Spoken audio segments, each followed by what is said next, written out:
Ya estamos saliendo en vivo en las diferentes plataformas, como les comenté. Vamos a ver si este experimento de eh, hacer un simultáneo entre la plataforma de Clubhouse y las plataformas múltiples de Facebook, YouTube y otras plataformas que estoy incluyendo aquí funcionan bien, porque esto podría ser de mucha utilidad para otros colegas aquí en Clubhouse que les gustaría diversificar sus programas. Entonces voy a iniciar ahorita el streaming. Sus rostros no van a aparecer, solamente sus voces. Y vamos a iniciar entonces el proceso de streaming. Ya todo está listo. Y ok, vamos a empezar entonces el programa. Bienvenidos amigos, bienvenidos a este primer episodio multiplataforma de la ciencia amena que estoy iniciando hoy, originalmente con una presentación que voy a hacer sobre qué son las células madres, para qué se utilizan, cuáles son los principales aplicaciones que esta tecnología promete entregar en los próximos años para mejorar la calidad de vida de las personas, sobre todo en un área tan polémica como la regeneración de órganos y la longevidad, prolongar la vida a través de la restauración, ¿verdad?, de órganos dañados. Eso es una cosa que todo el que haya visto con preocupación la angustia de familiares y amigos que han muerto por fallas de órganos, por el deterioro producido por la edad o por procesos patológicos degenerativos, se imaginará la importancia que esto tiene, ¿no?, para desde el punto de vista humano, ¿no? Una inmensa impacto cuando se menciona este término por el uso de la palabra madre, ¿no? La célula madre surge como la primera célula. Y en cierta forma me gusta más la nomenclatura que le hemos dado en el español a un término que en inglés se llama stem cell. Stem es el tallo, el tallo de una mata que va creciendo. Y en inglés se llamaría así, la célula tallo. En español decidimos llamarla célula madre. Y en cierta forma refleja el hecho de que este es el inicio de la vida. Esta es la primera célula de todos nosotros. Es una célula bien interesante porque esta célula se forma cuando tenemos dos células incompletas. Una de ellas, del lado materno, es el óvulo, que tiene la mitad de la carga cromosómica del resto de las células de la mamá. O sea, ella solamente tiene 23 cromosomas. Y la otra célula viene del padre, que es el espermatozoide, que tiene los otros 23 cromosomas necesarios, ¿verdad?, para la formación de un ser humano. Cuando estas dos células se encuentran usualmente en la trompa, pero pueden encontrarse también a nivel del útero, el óvulo descendiendo desde el ovario hacia el útero, producto de la ovulación, y encontrándose con la esperma masculina, conteniendo millones de espermatozoides, ya eso todos ustedes lo saben, se produce esa fertilización de ese huevo que crea la primera célula completa de un nuevo ser humano.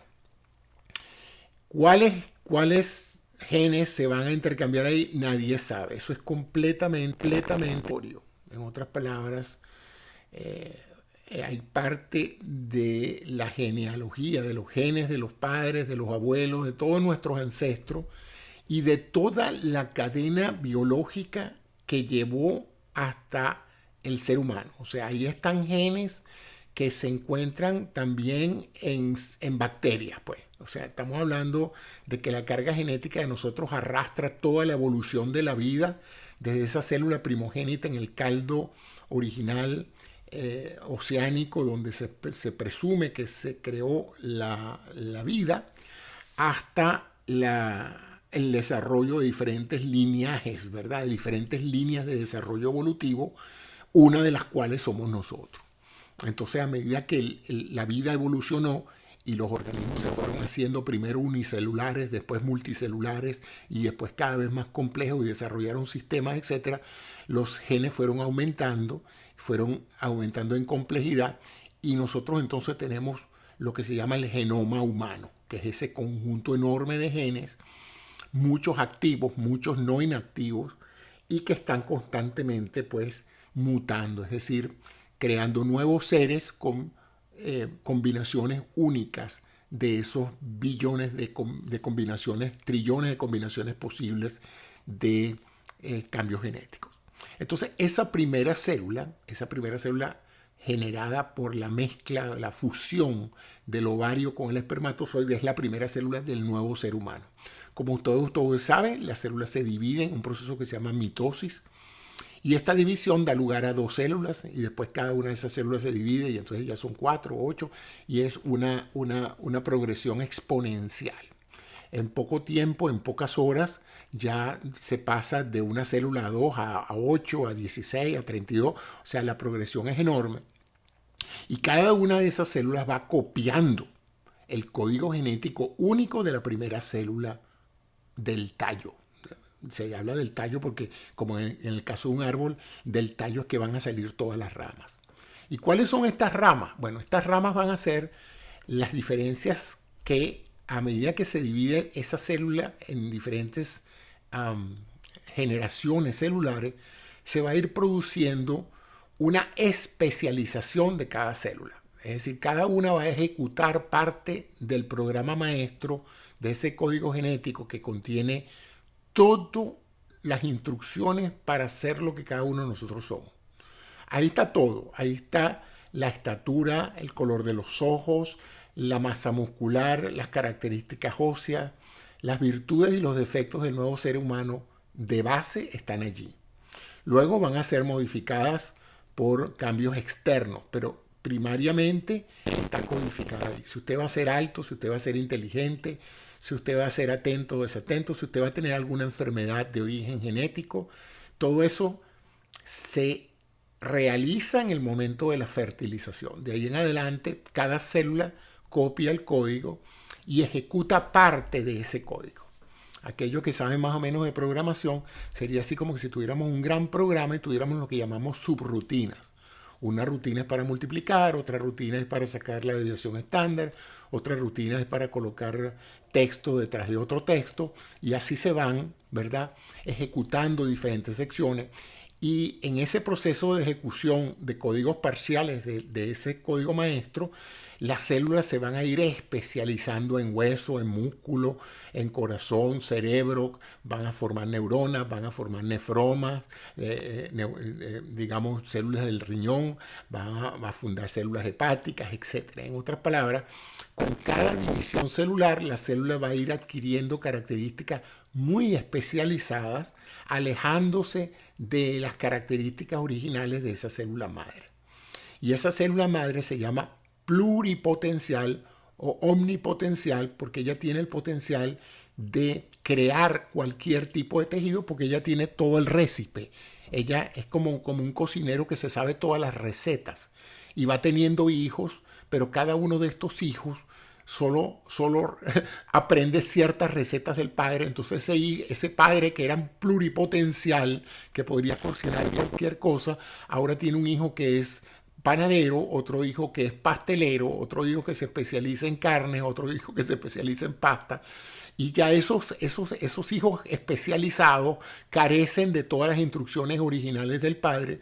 Y entonces de ahí ustedes entenderán la importancia de poder identificar y cultivar y duplicar esas células maestras, porque de esa manera nosotros podríamos replicar en ciertos tejidos la capacidad de generar un nuevo tejido, que siempre ha sido, digamos, la meta de la medicina. Si hay algo dañado, tú quieres ponerle un repuesto nuevo, ¿verdad? El problema es cómo generar un hígado nuevo. Si el hígado se ha dañado por intoxicación alcohólica, por cualquier otro tipo de enfermedad viral, las hepatitis, etc., tú tienes células hepáticas muertas. Entonces tú quieres reemplazar ese tejido muerto por un tejido que vuelva a funcionar. Ahora, ese tejido solo puede volver a funcionar si realmente tiene la posibilidad de generar, de duplicar células que permitan crear esa matriz tisular. Entonces, esas son las células madres y más adelante, cuando termine un poquito esto, voy a abrir la sesión de preguntas para que ustedes entonces me hagan preguntas en relación con esto, ¿no? Entonces, esto se ha sabido siempre, desde el origen de la genética humana se sabe que todo organismo parte de esta primera célula primordial, ¿verdad? Sin embargo, la investigación de células madre es quizás el área más apasionante que ofrece promesas y esperanzas para el tratamiento de enfermedades y lesiones. Hoy en esta pequeña charla exploraremos la historia de esta tecnología, su naturaleza y los avances científicos. Para comprender de dónde viene todo esto, es importante conocer la historia. La investigación de células madres comenzó a mediados del siglo XX, como ahí por los años 50-60, cuando los científicos descubrieron la capacidad de ciertas células de poder regenerar tejidos en organismos vivos. Ellos se dieron cuenta de que había células que podían en un momento dado duplicarse y generar un tejido fresco, y que eso era propiedad de varios órganos. Hay órganos que se regeneran con mucha facilidad y también se ven en muchos otros organismos la posibilidad de rehacer un pedazo del órgano dañado. Ciertamente pasa constantemente, o sea, nosotros sufrimos desgaste en todos los tejidos, el hueso, el músculo cardíaco. Imagínense, el músculo cardíaco tiene 60 años latiendo, genera un daño estructural importante. Y uno se pregunta, bueno, ¿y cómo es que esa broma no se ha parado? Bueno, sí, se va deteriorando poco a poco, pero acuérdense que las células no viven 60 años, las células se duplican, las células de la piel, por ejemplo, se están constantemente duplicando, o sea que usted no tiene la misma piel que tenía hace 10 años, ni hace 10 meses. Usted vio renovando la piel. Y eso es lo que se pretende, que ciertos tejidos tengan la capacidad de renovación que tiene, por ejemplo, la piel y otros tipos de tejidos. Como les dije, ya les dije por qué se llamaba estas células madre. En inglés, de nuevo, no la van a encontrar como mother cell, sino la van a encontrar como stem cell. Y lo importante, como todas las células se dividen y sacan copias idénticas, que es una fuerte de autorrenovación. Pero la ventaja es que se pueden clasificar, se pueden desarrollar en diferentes fases. ¿Dónde se encuentran estas células madre? Bueno, cuando un embrión están en todas partes, porque precisamente eso es lo que va a hacer que el bebé o esa celulita, ese primer embrión parece un pollito chiquito, ni un pollito, parece una bacteria metida ahí en el útero, tarde o temprano y con rapidez. En 4 o 6 semanas uno empieza a ver la morfogénesis, que es la forma en que uno va adquiriendo forma humana. Y esas son las células dividiéndose y generando los diferentes tejidos. Los avances más importantes durante las últimas 3 décadas han sido los siguientes, ¿no? El primero de ellos es la identificación de cómo visualizarlas y dónde se encuentran, ¿no? Dónde podemos establecerlas. Las primeras se empezaron a obtener de muestras de tejido del cordón umbilical, porque como el niño acaba de nacer, él todavía no están todos sus órganos totalmente formados, entonces todavía no todas las células que se encuentran en su organismo son células completas ya especializadas.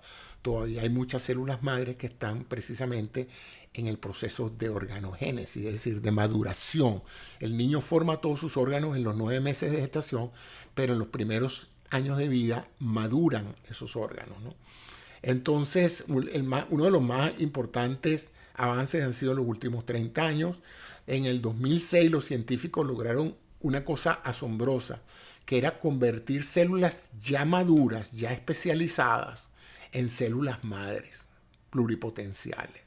Eso creó una enorme línea de investigación, porque como les dije, hasta ahora todo el que quería trabajar con investigación en células madres tenía que sacarlas de los embriones o sacarlas del cordón umbilical. Por eso era que a muchas personas en muchos institutos se compraban los cordones umbilicales al nacer, como eso se bota, y se extraían de la sangre del cordón y de los tejidos asociados al cordón, se extraían cultivos celulares para ver si se podían obtener células madre. Entonces los investigadores trabajaban con esto. Este era un proceso muy costoso. En aquellos embriones abortados, ¿verdad? En los abortos, donde se saca el embrión, se evacúa el útero y se saca el embrión, pues también había multitud de células, porque imagínense ustedes un embrión que se está desarrollando, pues prácticamente casi todas las células que están en ese embrión están en estado de pluripotencial, en estado de células madre. Entonces, eso causó, por supuesto, mucha preocupación desde el punto de vista ético, que se estuvieran abortando mujeres con el solo propósito de obtener células madre. Entonces, en muchos países se prohibió la obtención de células madre a partir de embriones, pero básicamente, si ese material biológico se va a desechar de todos modos, pues no se justificaba no autorizar. En Estados Unidos no estaba autorizado investigar con células madres obtenidas de embriones, pero creo que fue el presidente Obama que autorizó, porque eso estaba pasando en otras partes del mundo, y en los Estados Unidos muchos investigadores dijeron, bueno, pero si nosotros vamos a seguir así nos vamos a quedar atrás. El mundo entero va a seguir investigando con células de embriones y nosotros aquí no podemos por razones de tipo social, de tipo moral. Entonces se autorizó eso para poner la investigación biomédica norteamericana al nivel que estaba en otras partes del mundo. Entonces ese es uno de los más importantes factores que tiene esto. Entonces, bueno, hasta aquí lo que quería decirles de mi parte, y ahora dejo abierta y le pido a la gente que quiera hacer preguntas que suban y le damos una mejor dinámica a todo esto. Aquí vino Gustavo, bienvenido Gustavo. Por ahí vi antes a Dianela, que me imagino que se ocupó en algo, pero aquí están y bueno, bienvenido. Les agradezco a quien me pueda ayudar a moderar esto para que podamos entonces seguir con esto y hacerlo cada vez más útil para todos, ¿no? Vamos a ver, bienvenido Gustavo, ¿cómo estás?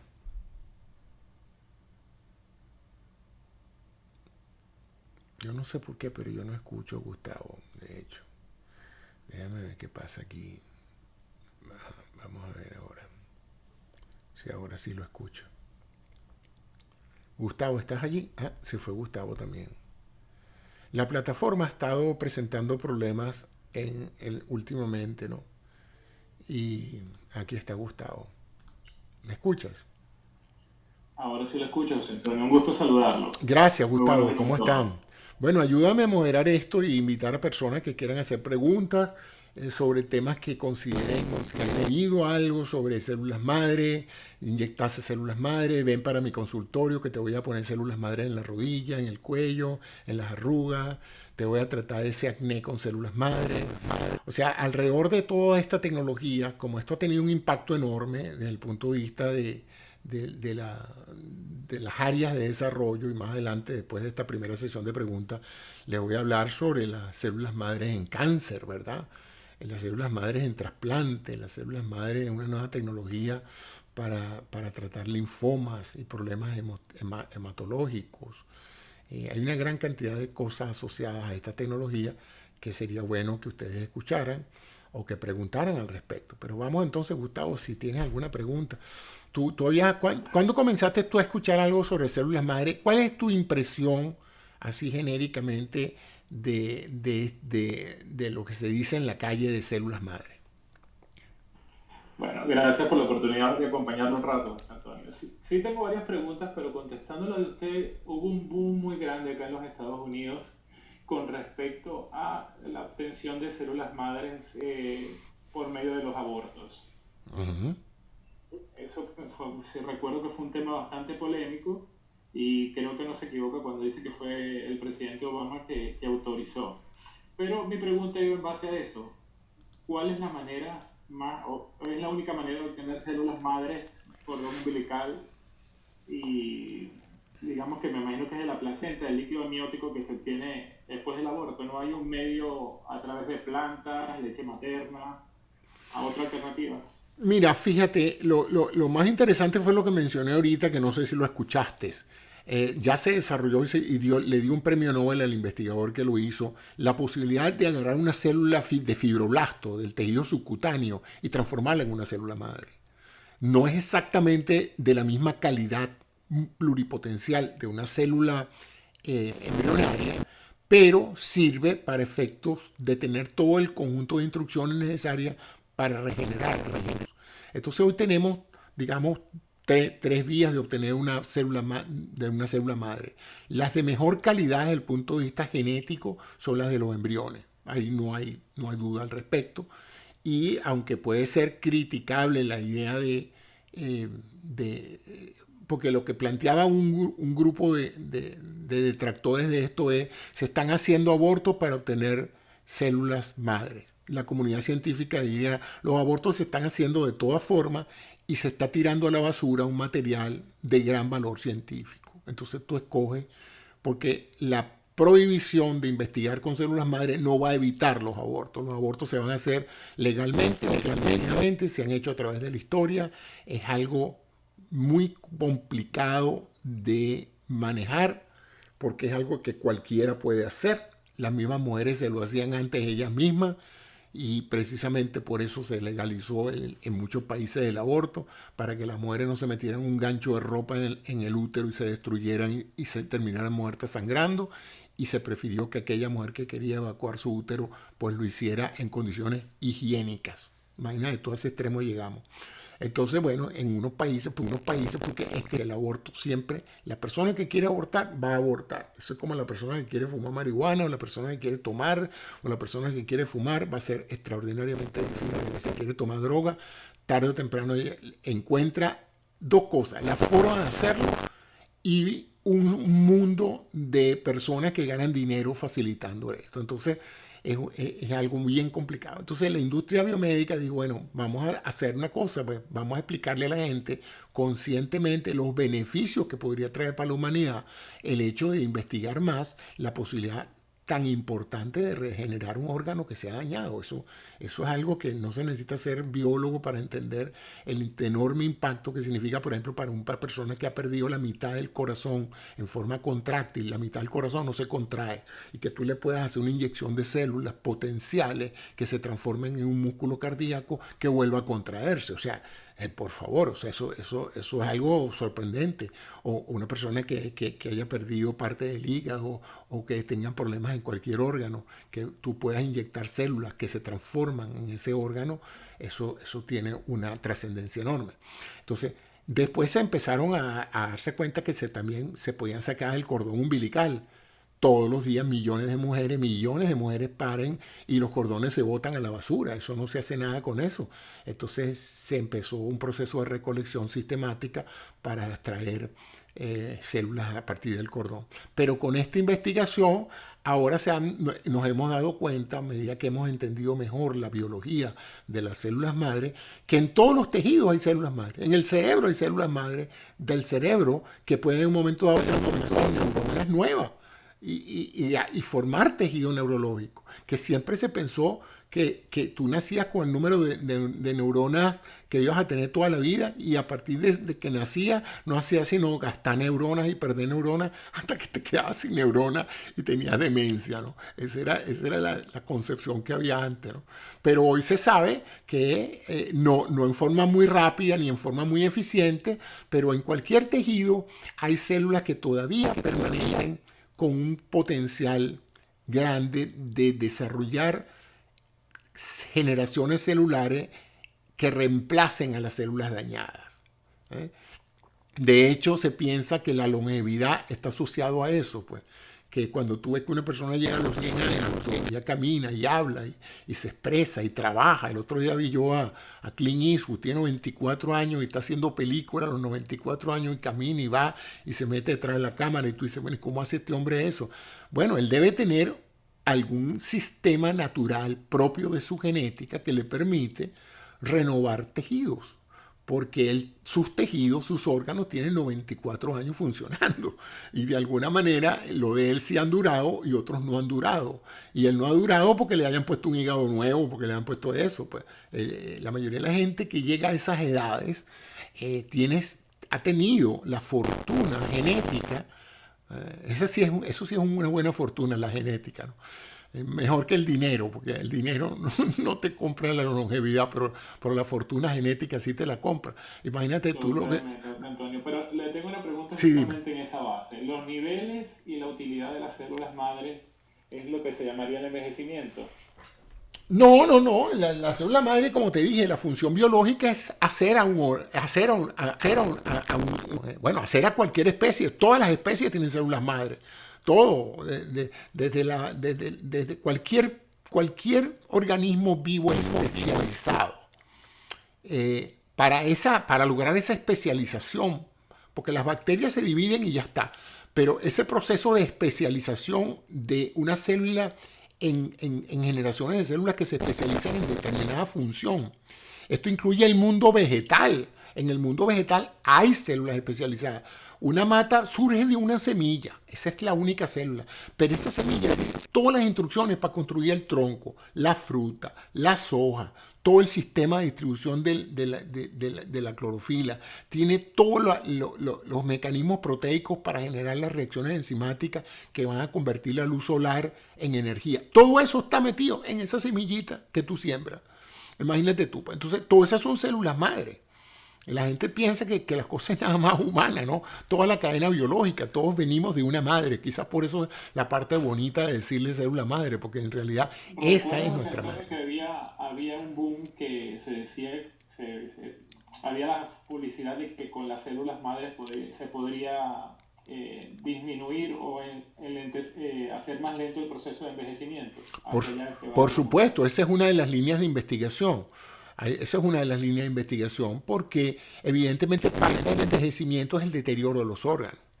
Si un grupo de células nuevas revive el tejido, sustituyendo el tejido viejo por un tejido fresco nuevo, recién producido, te podrás imaginar las consecuencias. Pues tú puedes seguir funcionando con células que no tienen más de 15 días de haber sido creadas, ¿no? Eso es una gran ventaja. La otra cosa que también, si quieren podemos hablar, es la construcción de órganos. Porque ahora sabemos no solamente identificar y sacar células madres, sino sabemos cultivarlas. Es decir, fuera de un cuerpo, hacer copias de esas células madres. Y más aún, con esas células madres nosotros podemos colocarlas en una matriz, por ejemplo, de un órgano como el corazón, impreso en 3 dimensiones, a través de una serie de termoplásticos biodegradables que tienen la forma del corazón, y nosotros podemos hacer que esas células se reproduzcan en ese andamiaje que representa un corazón estructural. Y podemos entonces perfectamente concebir, todavía no se hace en forma regular, pero concebir el futuro en el cual tú te mandes a hacer tus propios órganos de reparar. Entonces, por ejemplo, una persona que tiene un infarto del miocardio severo, extenso, con una insuficiencia cardíaca, que no tiene otro remedio para seguir con vida, que o colocarse un corazón artificial o colocarse un corazón trasplantado de un donante, esta persona se le pueda sacar un grupo de células madre de su propio cuerpo, colocarlo en un proceso de manufactura y 4 o 6 meses después tenemos un corazón de sus propias células que ponérselo de nuevo y reemplazar la pieza dañada por un corazón nuevo hecho a partir de células tuyas. Estoy hablando hacia el futuro, no estoy diciendo que eso está hecho todavía, pero esa es una de las líneas de investigación de las cosas que se pueden hacer con células madre. ¿Alguna otra pregunta? Si alguien quiere subir. ¿Efectos secundarios de los tratamientos? Mira, no hay muchos, dependiendo de las células madres que te den. Si son tuyas mismas, cultivadas, es muy bueno porque no hay mucho rechazo, por supuesto.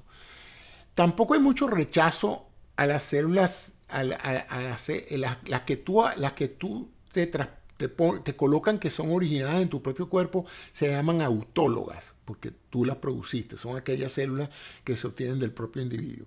Y las células madre halogénicas son las que se obtienen a partir de un donante. En este caso hay un mayor riesgo de rechazo en la respuesta inmune, porque obviamente el donante, a pesar de que es una célula que tiene todas las instrucciones para generar un órgano, tiene una genética diferente a la tuya. Entonces, en esos casos puede estar indicado una serie de recursos de terapia antiinmune para que tú puedas vivir, porque el órgano o el pedazo de tejido de células madres que te inserten, que no venga de tu propio cuerpo, va a ser visto como un cuerpo extraño por tu sistema inmunológico y lo va a atacar. Entonces, pero eso también se presenta en los rechazos a los órganos cuando se trasplantan.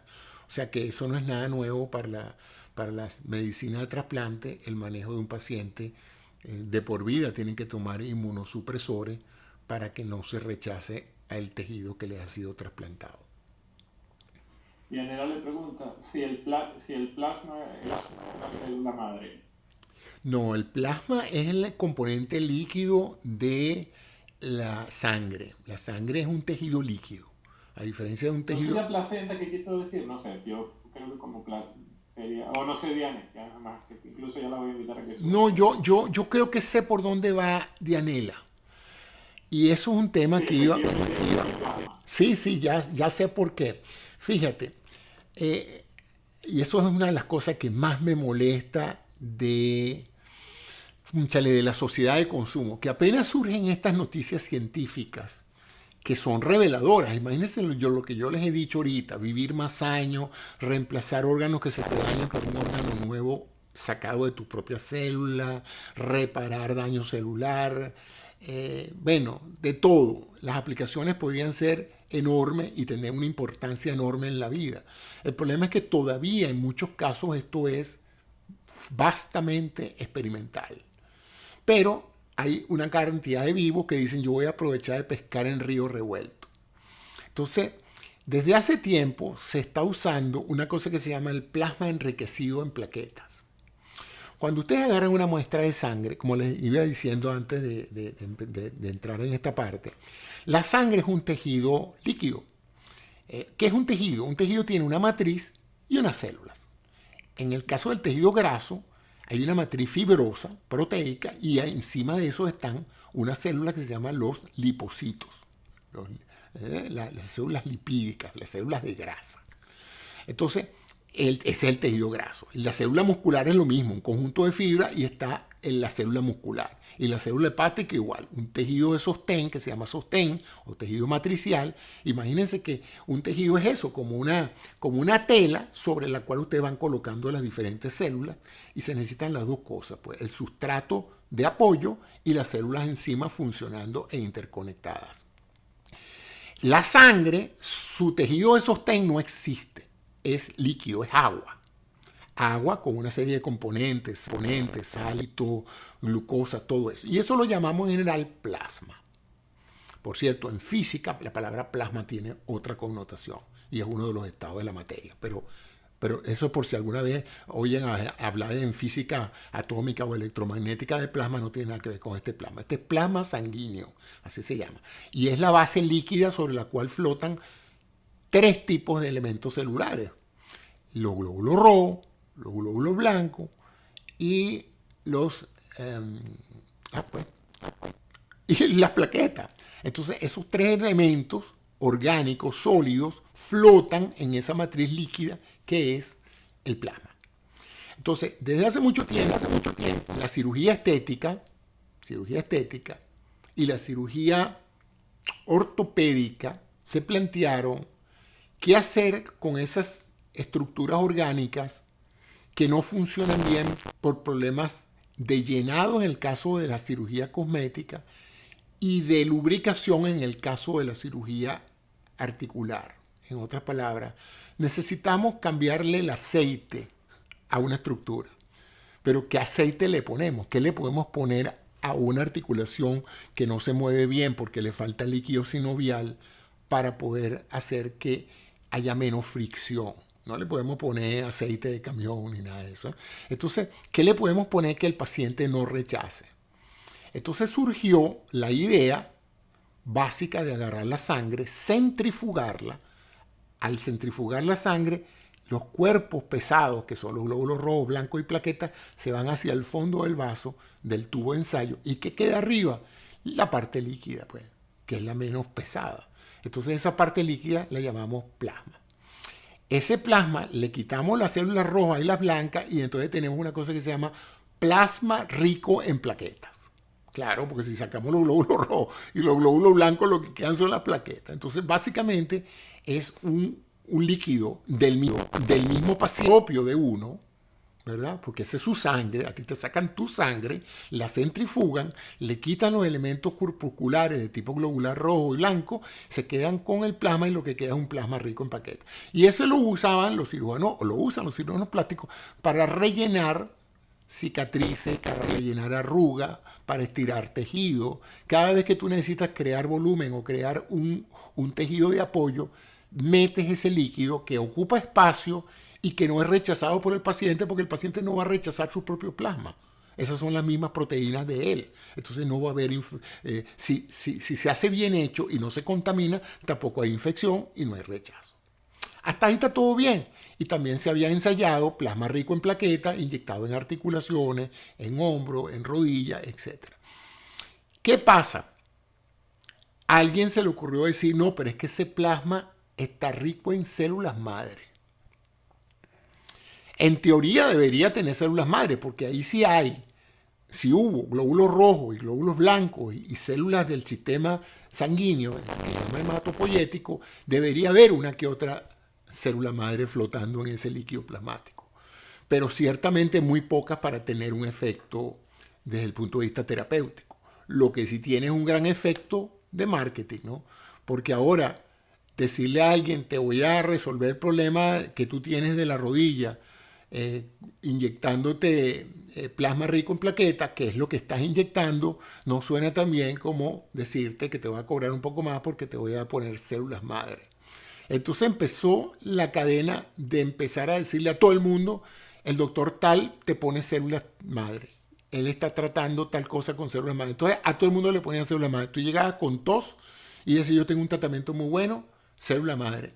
Señorita, sáquele sangre al señor Cisnero, la sangre la centrifugaban, sacaban el plasma, agarraban una jeringa, te volvían a inyectar donde fuera, en cualquier tejido o en la misma sangre, te volvían a inyectar tu plasma y te cobraban un dineral por eso. Y entonces tú salías contento y feliz porque te pusieron células madre.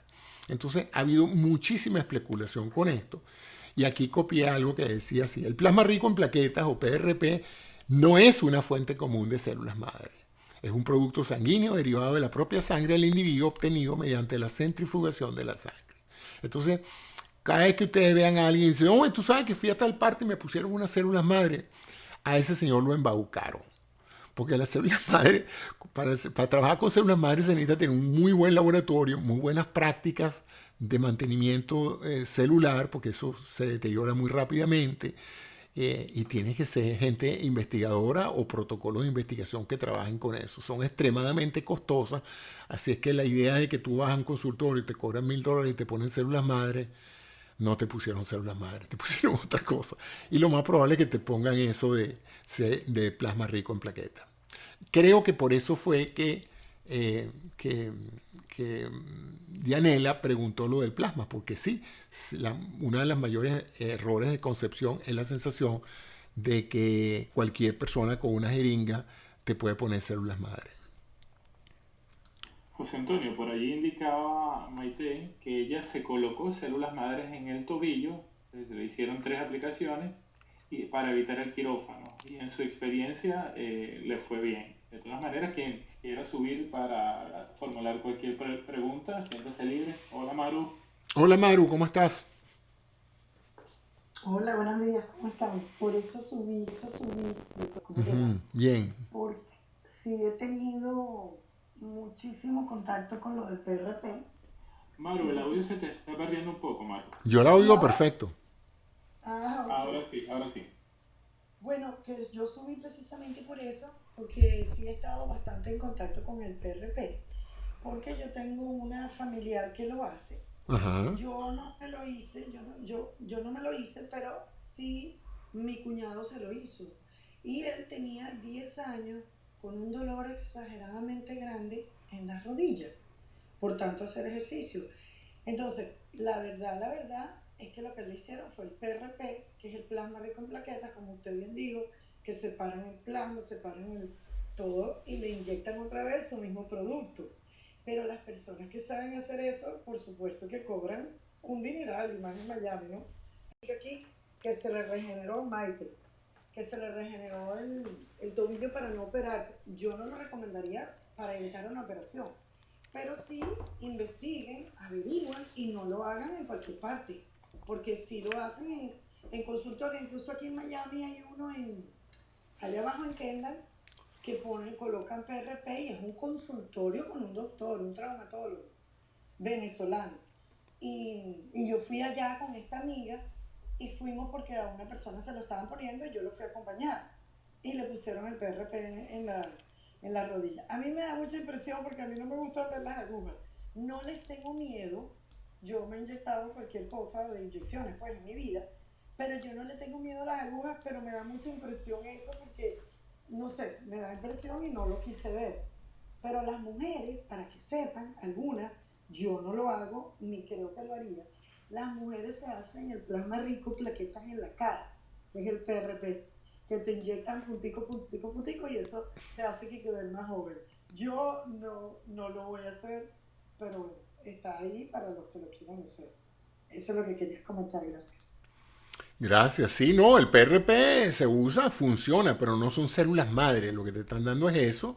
Y sí, Claro, no es evidentemente, célula. fíjate, si tú tienes una articulación con problemas de lubricación, con fricción, con proceso degenerativo, y necesitas inyectar en la cápsula articular un recurso lubricante natural que no crea inflamación, eso es un recurso excelente. Si tú necesitas rellenar unas agujas, unas arrugas, perdón, tú puedes perfectamente inyectar en ese tejido y vas a rellenar la grieta que produce la arruga y la gente va a tener mejor. Eso se va a reabsorber, por supuesto, eso no va a durar mucho. También se puede usar ácido hialurónico y hay otros compuestos, pero volviendo al tema de las células madres, no, esos no son células madres. Las células madres, como te dije, Y la persona son que lo tratamientos compra, carísimos. sí, cuesta $10,000 aquí, porque yo fui a averiguar una vez, aquí hay un doctor que las pone, que las trae yo no sé de dónde, él las trae de otro país, creo que es Canadá, y él las coloca aquí en Weston y te cobran $10,000 Sí, por ponerte eso en una articulación, una rodilla, una pierna, una espalda, lo que sea, sí. $10,000. Por cierto, que sí se están usando células madres reales, no plasma rico en plaquetas, sino se usan células madres en el tratamiento de ciertos problemas osteoarticulares. Sí, hay investigación en ese sentido, no es que no se usan, pero esa que ustedes ven en la calle, que yo te lo hago para esto, para aquello, ahorita se está reinyectando como llenadores, se está reinyectando el plasma rico en plaquetas y la grasa. Te sacan grasa de las nalgas y te la ponen en la cara y es tu propio tejido, ¿no? Porque, Eduardo le pregunta que probablemente lo que dice Maru José Antonio es la combinación de plasma con ozono. Antes de darle el derecho a la palabra a Maite, que está por allí. No, mi vida, lo que yo estoy hablando no es como solo, ese es otro. El que yo sí. estoy hablando es el PRP, que es el plasma rico en plaquetas, que te lo puedes ir a hacer donde tú quieras, si tienes Sí. confianza. Es más, aquí ilegalmente hay gente que lo hace, va a tu casa y te lo hace. Sí, Yo exactamente. una Yo vez vi, yo conozco una vez salí dos horrorizado casos. de una casa porque una señora estaba ahí y la señora vino con su centrifugadora, le sacó la sangre y yo estaba viendo eso con un horror. Yo decía, ahorita viene la policía y nos mete a todos presos aquí porque esto Sí, es, sí, yo conozco a alguien que lo hace en su casa y lo hace y sí. dice que lo hago porque en Venezuela lo hacía, aquí se compró la máquina, Bueno, lo aquí no importante tiene es que sepan que licencia están asumiendo un y lo hace. riesgo y que no son, Claro, y que eso no son tratamientos de células. no, yo Eso es. no lo hago, no, pero sí sé que lo hacen José muchos. Antonio, le falla un poquito el audio de vez en cuando. No sé si lo está haciendo por vía de cable o algo. Puede ser que tenga algún ajuste pertinente ahí. Si quiere, chequee y le damos el derecho a la palabra a Maite para Sí, hola, cerrar el bienvenida círculo. Maite. Hola, muy buenas chicos, ¿qué tal? Es que desde que vi lo de células madre me metí en la sala, salí y volví a entrar. Bueno, en mi caso, doctor, yo le puedo decir que la maquinaria vino de Estados Unidos, un traumatólogo especialista en deporte, en lesiones deportivas. Es más, él se fue para allá a hacer un montón de cosas. Y mi traumatóloga, que es cubana, me hizo una prueba en quirófano. Además, me hizo la última prueba, porque yo me hice de todo en el tobillo, ¿vale? hasta precisamente lesión deportiva. Y el jefe de traumatología de la Clínica San Roque aquí en Gran Canaria dice, usted tiene que pasar por quirófano. Y Tania, es mi traumatóloga que es cubana, me dijo, ven aquí. Y directamente me mandó al único traumatólogo de toda la isla que tenía la maquinaria, precisamente traída de Estados Unidos, traumatólogo deportivo, uno de los mejores de toda España, y a mí no me cobraron $1.000 por 3 pinchazos.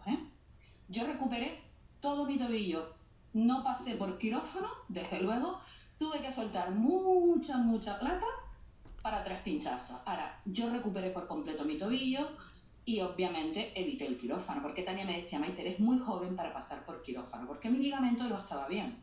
Ojo.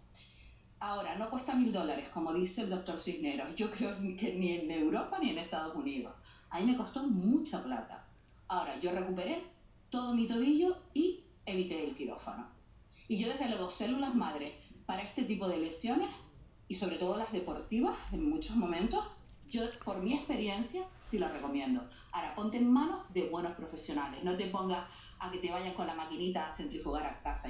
Para mí eso me parece un horror, sinceramente. Y más en términos médicos, si me hablas de estética, pues yo no sé si algún día me pondré algo de eso, no tengo ni idea. Pero para las lesiones deportivas que sí se pueden, desde luego yo sí lo recomiendo, bajo mi punto de vista. Y yo hace ya 4 años que me inyecté. Ahora, eso sí, el pinchazo duele, no, lo siguiente al dolor. Ahora, yo desde el primer pinchazo, pasadas las 24 horas, yo ya notaba totalmente diferente el tobillo. Yo iba cada 15 días, ojo, quincenalmente, a darme un pinchazo. Y lo mío fueron 3 pinchazos. Por lo tanto, para mí, después de haber pasado por pruebas nucleares, pruebas de quirófano, pruebas de todo lo que ustedes se puedan imaginar, que estuve un año batallando con el tobillo, yo porque tengo mi seguro privado. A mí, mi seguro privado aquí en España no me cubrió. Tuve que sacar yo un billete encima del otro para recuperar el tobillo. Muchísimas gracias. Gracias, Maite, por tu testimonio. Muy bueno, interesante. Yo les voy a dar una referencia personal para que ustedes vean algo que yo no había experimentado hasta hace pocos años, ¿no? Yo vengo de una escuela alopática médica donde nosotros cuando se hace un diagnóstico se pone un tratamiento. El tratamiento puede ser o médico, o farmacológico o quirúrgico. Y entre los dos yo siempre prefiero el quirúrgico. No sé, me parece que lo que está dañado se repara y se mejora. Hace varios años empecé yo a tener un problema en el hombro derecho. Cada vez que levantaba el hombro me dolía muchísimo el hombro derecho. Es un pinchazo.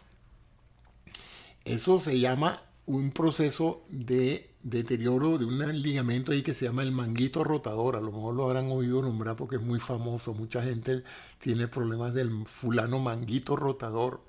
Es un ligamento que hace rotar la articulación del hombro, y cuando se inflama y se deteriora, se rompe parcialmente o se rompe totalmente, no queda otro remedio que ir a cirugía a suturar ese ligamento.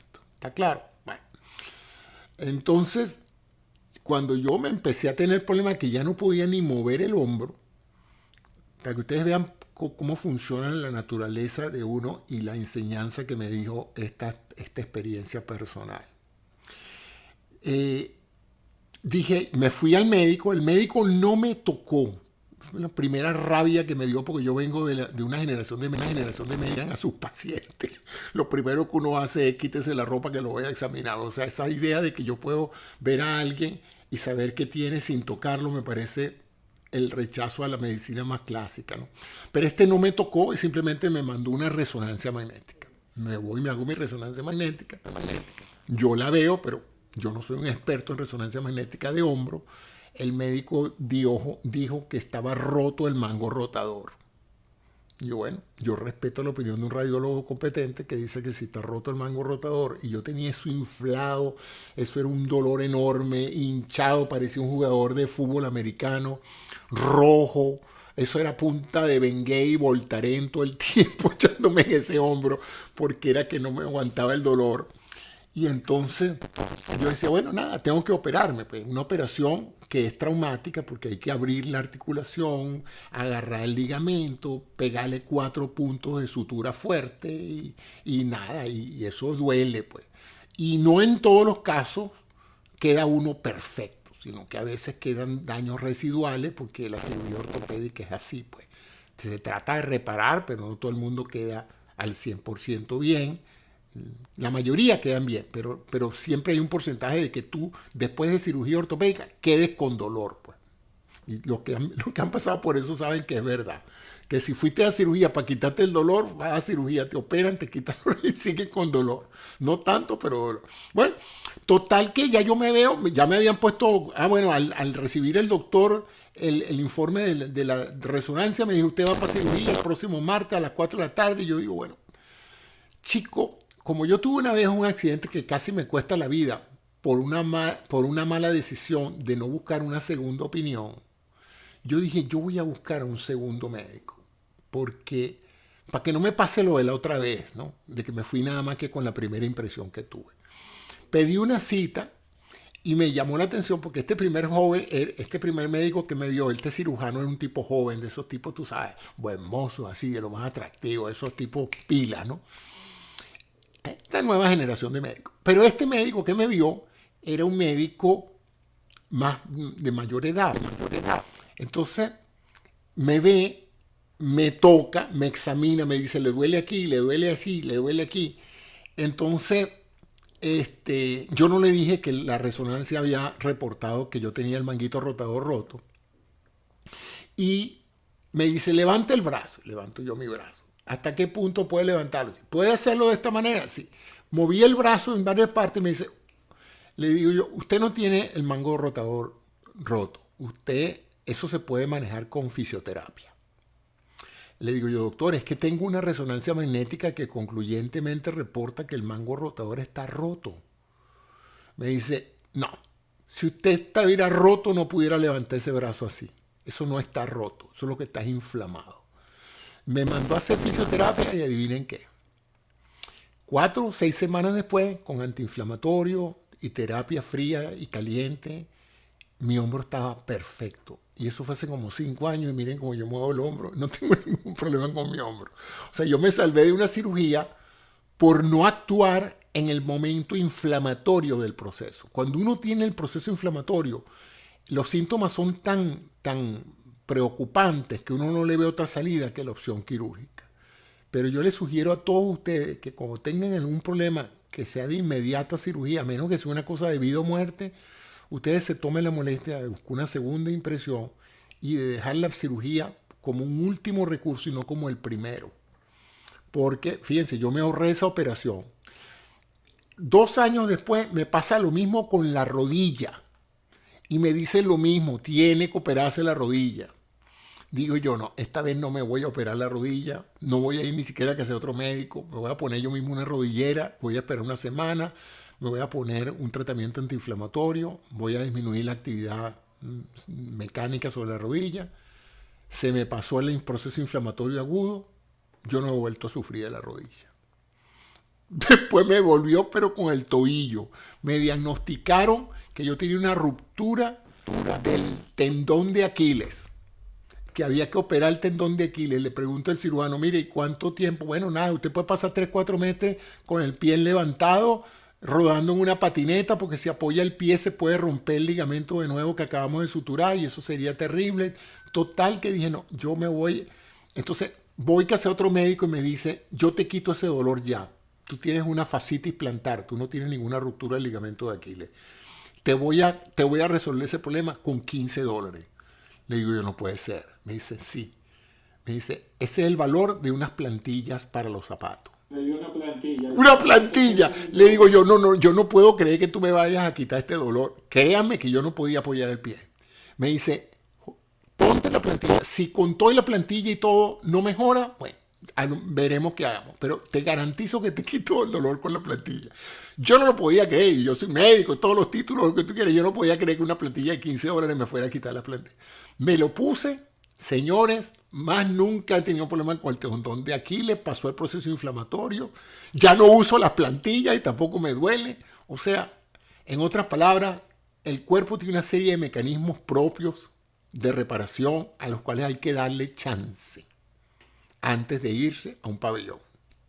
Porque no todos los pabellones resultan bien. Yo tengo una cantidad de amigos y familiares y médicos que se han operado de la cadera, de la rodilla y están mejor, pero no están totalmente bien. Siguen con achaques, siguen con dolor. Pabellón se refiere a intervención quirúrgica. Intervención quirúrgica, sí. No Intervención. todos manejen el término. Sí, en Venezuela llamamos surgical pavilion. Viene de la palabra pavilion, que en Estados Unidos era el nombre que se le daba a la sala de operaciones, ¿no? Entonces por eso usábamos la palabra pabellón. Entonces ahí tiene, Dianela, estoy leyendo aquí, controlar la inflamación es lo más importante. Totalmente de acuerdo, Dianela. Nunca tomes una decisión importante mientras estás en el medio de un proceso inflamatorio.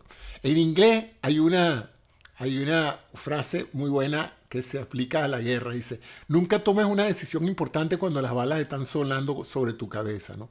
Para hablar de que cuando uno está en crisis, uno es muy malo tomando decisiones. Y en los momentos de una inflamación donde hay dolor y donde tú te sientes impotente, cualquier persona que te venda una solución milagrosa, tú tiendes a decirle que sí porque estás bien ofuscado con eso. Y a veces lo que necesitas es antiinflamatorios naturales o farmacológicos, porque hay antiinflamatorios naturales. Les puedo hablar de una que es la árnica. Yo una vez tuve una ruptura de un músculo en una playa, se me rompió uno de los músculos gemelos de la pierna, de la pantorrilla. Se rompió, o sea, me paré corriendo y en ese momento la fuerza sobre el músculo fue tal que rompió el músculo, lo aló y empezó eso a sangrar. Se podrán imaginar que yo tengo una pantorrilla grande, encima de que tengo la pantorrilla grande, eso el sangramiento puso la pierna como un jamón, eran como 4 veces el tamaño de la otra pierna y el dolor era insoportable. Me vine directo de la playa en emergencia porque no aguantaba el dolor, entro directamente a mi clínica allá en el Centro Médico de Caracas, le digo a los médicos que qué hay que hacer, me dice hay que hacerte una fascitis, hay que entrar quirúrgicamente, abrir la vaina fibrosa que recubre el músculo, drenar esa sangre, José, y volver a suturarte eso. Yo digo, ¿cómo? Eso es feo. José Antonio, ahora que toca ese tema, y tratamientos alternativos que obviamente llevan menor costos para las células madres, como no hay, no. En algún momento que la sábila, no hay. Los remedios, fíjate, bueno, déjame echarte el cuento del árnica. Llego a la casa y le digo a mi mamá, me voy a hospitalizar porque me van a operar esta tarde porque no aguanto el dolor. Ya estaba tomando yo analgésicos para poder controlar el dolor. Y está una señora amiga de mi mamá y me dice, no hombre, póngale una cataplasma de árnica con llantén. Árnica con llantén, sí. Y entonces mamá, búscame las ramas y tal. Y entonces trajeron unas ramas y tal. Parece que el árnica es algo que se da mucho en Venezuela. Y están... Entonces eso lo echaron en una olla con agua salada. Y esa agua se puso verdosa. Y entonces agarraron unas cuestiones como unas almohadillas, las empaparon en eso y me la pegaron allí. Yo no puedo creer lo que yo vi ese día. Se me pasó el dolor y al día siguiente el tamaño de la pierna se había reducido, pero como un 80%. La pierna, ustedes saben cuando uno va al mar, que se le arruga todas las manos, que queda uno... El agua salada saca el líquido de la piel y lo deja a ustedes como que si fueran unos viejos, pues. Y uno dice, oye, déjame salirme del mar porque esta agua salada tengo demasiado tiempo aquí. Así lucía mi pierna, toda arrugadita y mucho más disminuida y sin dolor. Yo quedé asombrado. El árnica, producto natural, tiene un efecto antiinflamatorio brutal. Al día siguiente... Fui a la clínica no a operarme, sino a decirle a todos los cirujanos, ustedes tienen que dejar esa broma y empezarle a poner árnica a los pacientes porque esto es increíble el impacto de esto.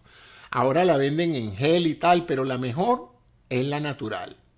La planta, hacen un sancocho de eso, se lo pegan de la zona inflamada y se van a quedar sorprendidos del impacto antiinflamatorio que tiene. Y resulta que yo no estaba descubriendo el agua tibia. Eso se sabe desde hace años. Y los cirujanos plásticos, con esas caras inflamadas de las mujeres que le han, o de los hombres que les han hecho cirugía plástica, ellos usan mucho el árnica para desinflamar los tejidos. Si es verdad, Sergio, el cuerpo humano es maravilloso y siempre hay que pedir una segunda opinión. Y de nuevo, controlar la inflamación, como dice Dianela. Eso, a todo el mundo, yo me tomo mi tiempo ahora. Yo antes apenas me dolía algo, salía corriendo para que su médico. Ahora apenas me da algo, trato de hacer lo que hacen los animales.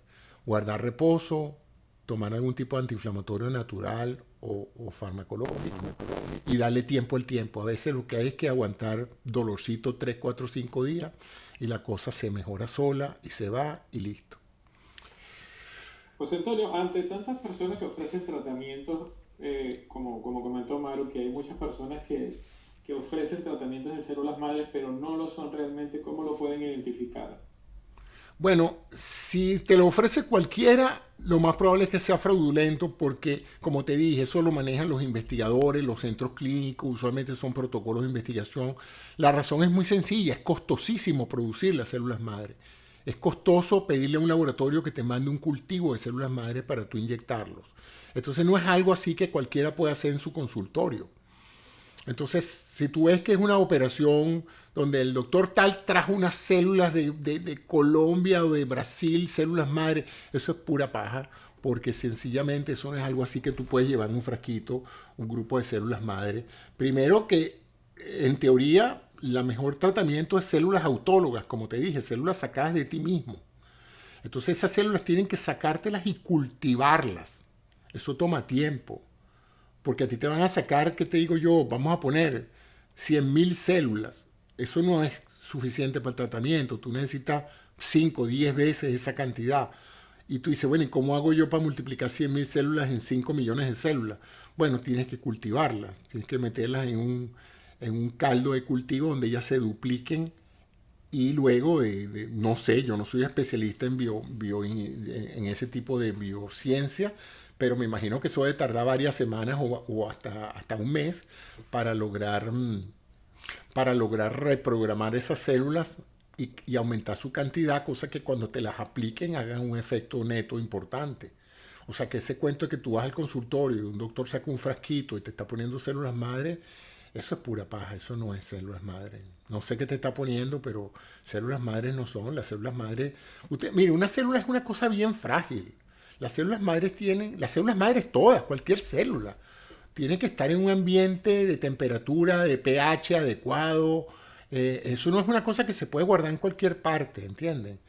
Las células madres, cualquier tipo de célula. Ustedes agarran un riñón para trasplante y ese riñón tiene que estar refrigerado, ese riñón tiene que estar nadando en una solución de Ringer, de lactato, que tenga el pH adecuado, que tenga glucosa, que tenga sodio, que tenga potasio. O sea, la célula es muy, muy, muy frágil. Ustedes sacan esa célula y le aumentan la temperatura o le bajan la temperatura y ya la célula no funciona, no sirve, se murió la célula. Entonces no sé si con esto le estoy dando una idea de que no es una cosa que cualquier individuo, ay, mira, me traje una célula aquí, madre de tal parte. Eso no es verdad, eso no funciona así. Pues. Claro, es importante tratar de distinguir cuando realmente te están aplicando el tratamiento o cuando realmente es otra cosa y te están metiendo gato por liebre, como decimos en Venezuela. Ahora, desde la ignorancia le pregunto, si las células de nuestro cuerpo, comparten nuestro ADN, ¿cómo las células madres se adaptan a eso? Bueno, como te dije, si son autólogas, son las mismas tuyas, o sea, ellas tienen el mismo ADN. Lo que pasa es que ellas tienen instrucciones que ya las tuyas han olvidado. Acuérdate el tema de la receta de cocina que se me ocurrió hoy, por cierto, nunca la había utilizado para explicar esto, ¿no? Si la célula madre sabe hacer cualquier tipo de plato de un menú, la célula especializada ya solo sabe hacer uno de los platos del menú. Y si tú necesitas ese tipo de tejido y ese tipo de tejido no está funcionando, no te sirve de nada. Tú necesitas una célula de esa que sí sabe hacer cualquier otro tipo de tejido para que se especialice dentro de tu cuerpo y reproduzca un nuevo tejido. Entonces, ese es el valor de las células madre, que ellas tienen un código que facilita, o sea, una vez, como es una célula todopotencial, esa no es una célula de riñón que tú vas a meter en riñón. No, esa es una célula madre que una vez metida en el riñón se va a transformar en riñón. Esa es una célula madre que una vez metida en el músculo cardíaco se transforma en músculo cardíaco. ¿Ah? Podríamos decir que son camaleónicas, que se adaptan. Sí, señor, eso es un buen término, camaleónica. Ella puede imitar cualquier tejido donde ella se siembra. Cualquier tejido donde ella se siembra. Yo alguna vez le he criticado a alguno que otro colega eso de que él utilice la palabra células madre en lo que está inyectando. Me dice, bueno, José, pero es que allá hay células madre. Y digo, bueno, células madre hay en todas partes. Ahora que sabemos mejor, en la grasa subcutánea tiene que haber una que otra célula madre, pero de que tú uses grasa del paciente para inyectársela en otra área del cuerpo porque le estás inyectando células madre, a mi juicio es una verdadera estafa, porque lo que estás inyectando es grasa, ¿no? Que entre una de esas células grasosas hay una célula madre, pero primero que tú no la puedes ver. La mayoría de la gente que trabajan con células madres son biólogos celulares o médicos especializados en eso. Eso no es algo que un traumatólogo puede ver en un microscopio y decir, oh, esto es una célula madre. O sea, eso no es así, pues.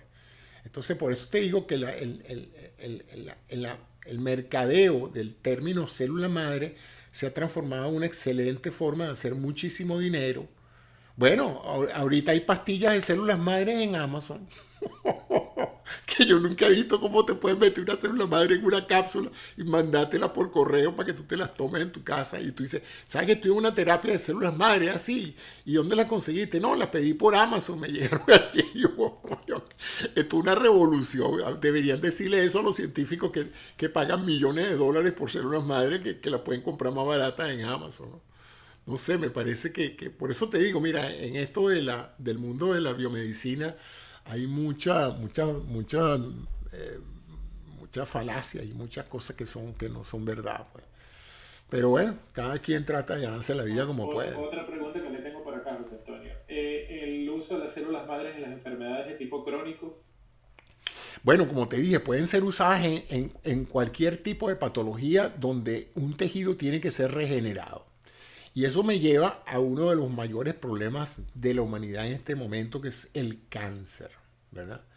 Y en este caso, el tejido del cáncer sufre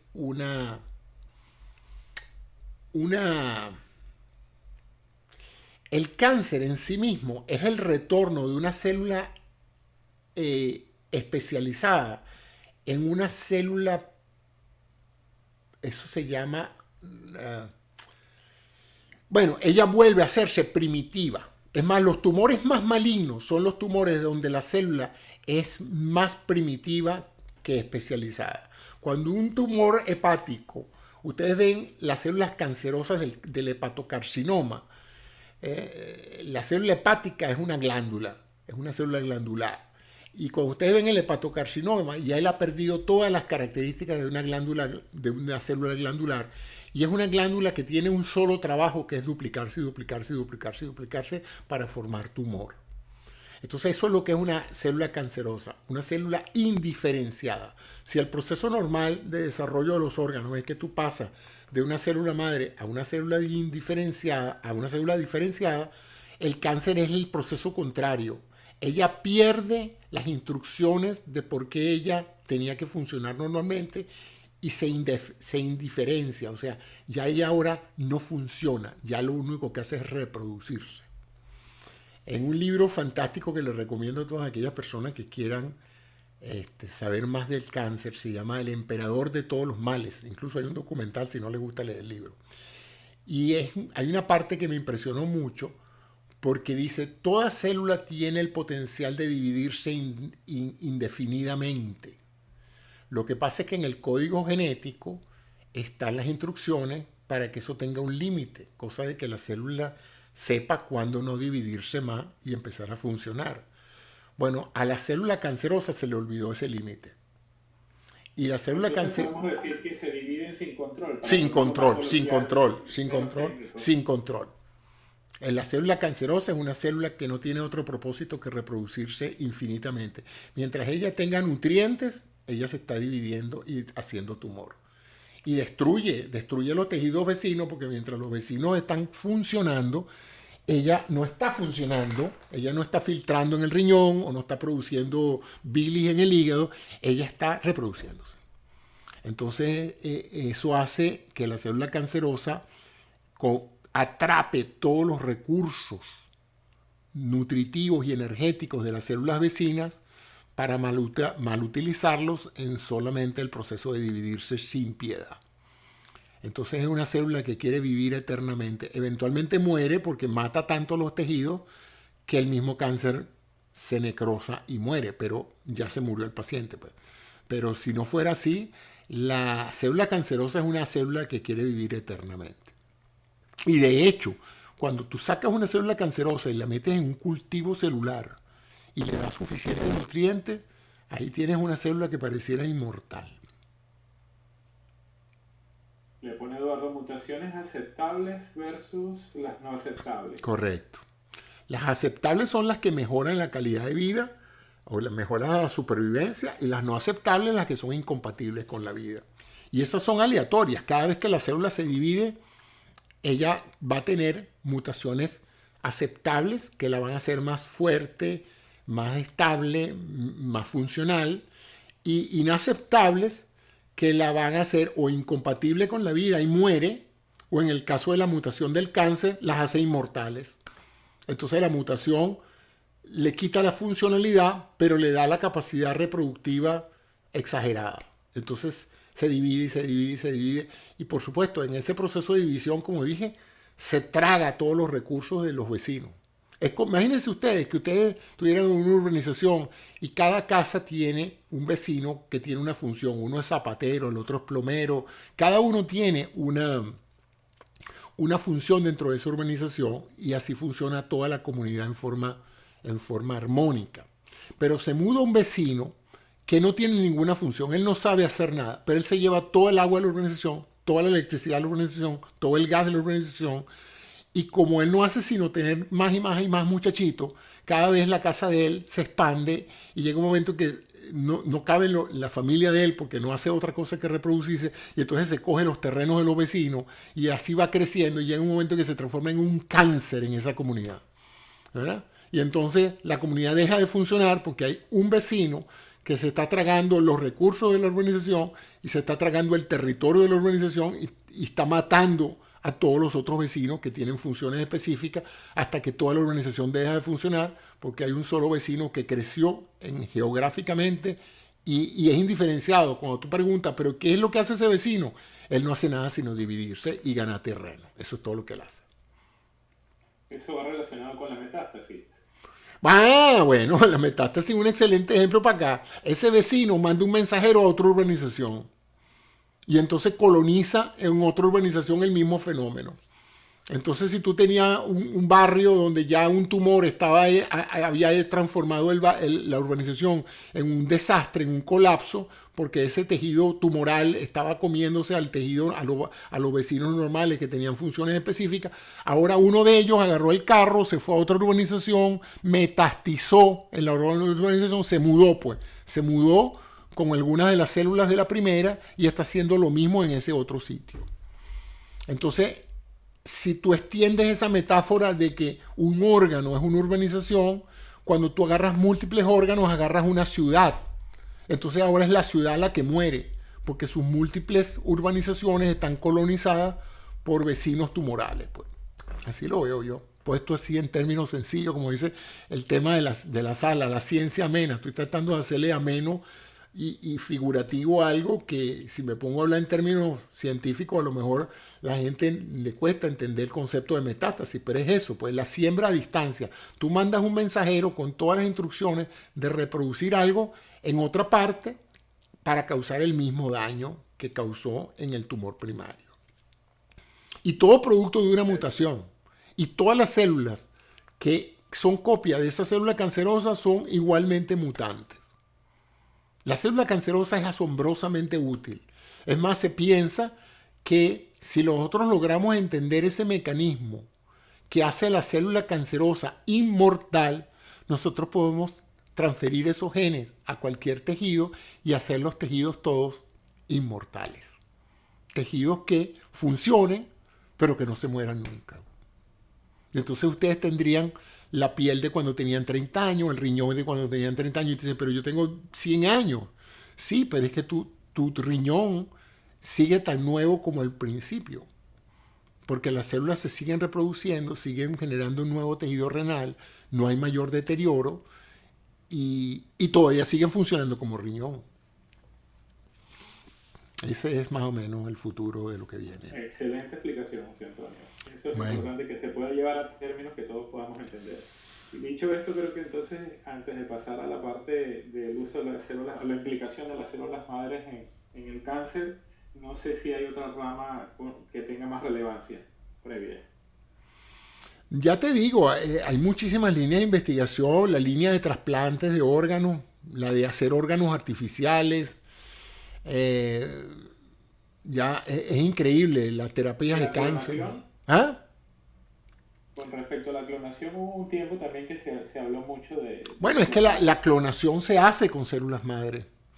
La manera en que tú agarras y clonas un individuo es clonando sus células iniciales, pues sus células madre las clonas, las metes en un cultivo y creas un ser idéntico al de la célula que copiaste, ¿no? El proceso de la clonación es básicamente eso, es sacar copias de una célula madre. Sí. Fíjense que Carlos había comentado que si Rafael Nadal se conocía si había utilizado células madre. No sé, esa gente que dispone de tantos recursos que no tiene nada extraño que alguien le haya dado implantes de células madre. Sí se hace, ¿no? Pero no es algo así. Lo que quise decir con esto no es que todo ese tipo de cosas no existe, sí existe, pero no es algo así que se pueda hacer un consultorio aquí en Hialeah entre 2 y 4 de la tarde. Pues. O sea, es algo que hay que planear, hay que sacar las células madre, hay que cultivarlas, hay que prepararlas, hay que examinarlas para saber que están viables y luego se le vuelven a inyectar al paciente en el caso de ser un trasplante autólogo.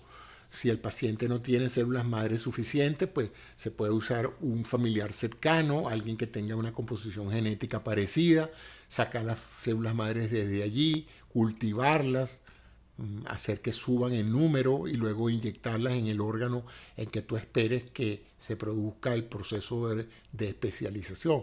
Tú entregas una célula madre en un tejido para que de una u otra manera esa célula se transforme en ese tejido. Y eso es lo que yo quiero que queden ustedes, que tú agarras una célula madre, la metes en miocardio y 3 meses después tienes miocardio nuevo. Esa célula como que si entiende dónde está ubicada y como ella tiene los recursos genéticos para reproducir ese comportamiento, ella empieza a especializarse en ese sitio. A todos los que se van integrando a la sala, Juan, Mandy, bienvenida, Marcela. Siéntanse bienvenidos. Si tienen alguna pregunta, alcen la manito. Bueno, si no, como decían antes, si no hay muchas preguntas porque todo el mundo entendió o porque nadie entendió. Una de las dos. Hola, Juan. Bienvenido, Juan. Hola. Bueno, nada, gracias por la charla, doctor Cisneros. Quería preguntarle sobre la utilización de las células madres en la edición de ADN que se está desarrollando ahorita en la actualidad. ¿Qué función tienen en ese proceso? ¿Son parte de ese proceso que estamos llegando a la edición del ADN? Fíjate, tú con esta tecnología que hay ahorita, que se llama CRISPR, tú puedes editar cualquier DNA, desde una bacteria hasta las células de una zanahoria, para hacer una super zanahoria. Tú puedes hacer cualquier cosa con cualquier... De hecho, esa era una de las especulaciones que se hizo con el COVID, era esa, pues que a lo mejor habían estado jugando con la secuencia de RNA del virus, del SARS-CoV-2. Pero si lo haces en una célula multipotencial, como es la célula madre, es más complejo porque esa célula tiene un código que puede generar cualquier tipo de organismo. Entonces tú puedes estar jugando con una suerte de Frankenstein. En otras palabras, dice, déjame cambiar estos 3 bases nitrogenadas por estas otras 2 y déjame sustituir este código por este otro. Pero como ese código en general que estás modificando va a generar todo un organismo vivo, es un poquito peligroso jugar con una célula multipotencial, ¿no? Porque tú no sabes qué efectos más adelante van a acontecer a medida que la célula se especializa. Cuando tú haces la misma terapia genética en una célula ya especializada, ya tú estás trabajando con un código genético que ya apagó todos los otros switches. Por ejemplo, si tú estás trabajando con una célula muscular, ya tú sabes que ya no va a ser hueso. Entonces, el código genético que lo hubiera hecho a ella especializarse en ser hueso, ya se apagó. Ya están desactivados esos genes. Entonces, solo están activados los genes que la hacen funcionar como músculo. Entonces, es más fácil controlar el proceso de causa-efecto de la edición que tú estás haciendo. Entonces, el código genético ahorita no se está usando esa tecnología en células que generen descendencia.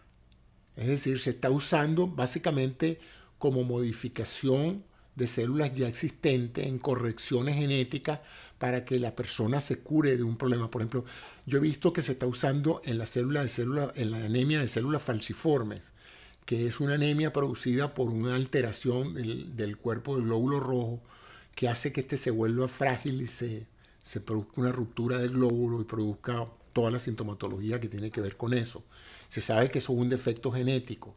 Si tú entras y modificas el código genético de esas células hematopoyéticas. Hematopoyética significa que genera sangre. Son células que producen los glóbulos rojos.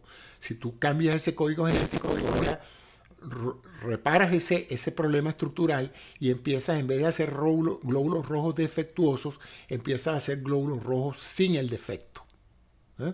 Ahora, eso no pareciera ser heredable. O sea, ese cambio que tú hiciste no va a hacer que los hijos de él o de ella no tengan la anemia de células falciformes. O sea que esa modificación que tú estás haciendo no se traslada a la línea genética de esa persona, sino que afecta solamente las células que generan su glóbulo rojo. No sé si quedó claro lo que te estoy diciendo. José Antonio, el RNA creo que mucha gente tampoco lo domina. A lo que yo entiendo es el mensajero de la información genética, pero si tiene un término más sencillo para que...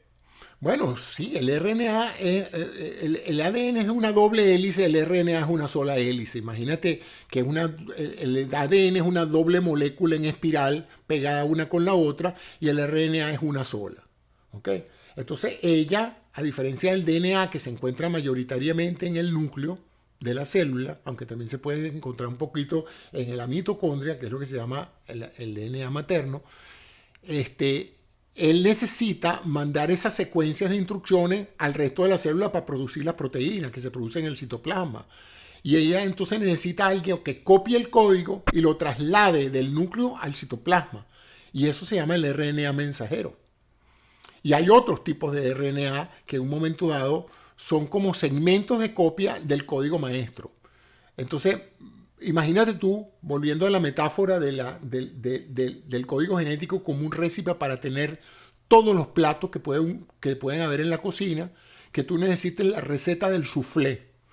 Entonces tú no necesitas traerte todo el código de todas las recetas habidas y por haber, tú necesitas el código del soufflé. Entonces esa molécula que se pega, copia el código del soufflé, sale del núcleo y se va al citoplasma a producir el soufflé, no necesita ser sino un RNA mensajero. Bienvenido Luis, que creo que puede... Hola Luis. Una pregunta por allí. Buenas. Solamente acá aprendiendo y escuchando. Gracias Luis. ¿Tienes alguna pregunta? ¿Alguna vez te han sugestionado para que te hagas una terapia de células madre? Bueno, no todavía. Oye, has sido afortunado. A mí me lo han ofrecido como 3 o 4 veces. Pero no, nada que pueda mejorar el cerebro, ¿no? Okay. Sí. Bueno, sí te puedo decir que puede mejorar el cerebro. Una buena nutrición, una buena oxigenación con actividad física, un buen descanso, un sueño reparador y una buena actividad intelectual, ponerlo en uso. Tú haces esas 4 cosas y maximiza el rendimiento de tu cerebro. Pero si tú tomas alcohol, duermes mal, no haces ejercicio y comes mal, ahí sí se puede dañar el cerebro. Con toda seguridad. No solamente el cerebro, todo, pero el cerebro en particular. Y también si haces todo lo anterior, pero no lo usas, también se degrada porque el cerebro es un órgano de conexiones y las conexiones se hacen en la medida en que se necesitan. O sea que si nunca lo usas, las conexiones no se conectan.